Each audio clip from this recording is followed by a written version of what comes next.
এই মুহূর্তের big breaking news.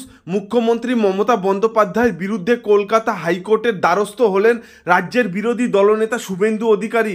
মুখ্যমন্ত্রী মমতা বন্দ্যোপাধ্যায়ের আরও একবার অস্বস্তি বাড়ল। 22 তারিখ অযোধ্যায় রাম মন্দির উদ্বোধন।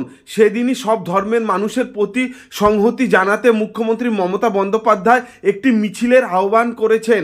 বুধবার বিরোধী দলনেতা শুভেন্দু অধিকারীর তরফে ওই সংহতি মিছিল পিছিয়ে দেওয়ার আবেদন করা হয়েছে কলকাতা হাইকোর্টে। একই সঙ্গে ওই দিন রাজ্যে কেন্দ্রীয় বাহিনী মোতায়েনের আর্জিও জানানো হয়েছে।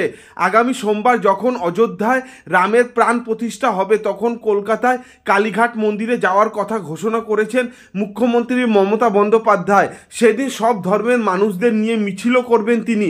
পার্ক সার্কাস ময়দান থেকে সেই মিছিল হওয়ার কথা, কিন্তু তার বিরোধিতায় কলকাতা হাইকোর্টের দ্বারস্থ হলেন বিজেপির নেতা শুভেন্দু অধিকারী।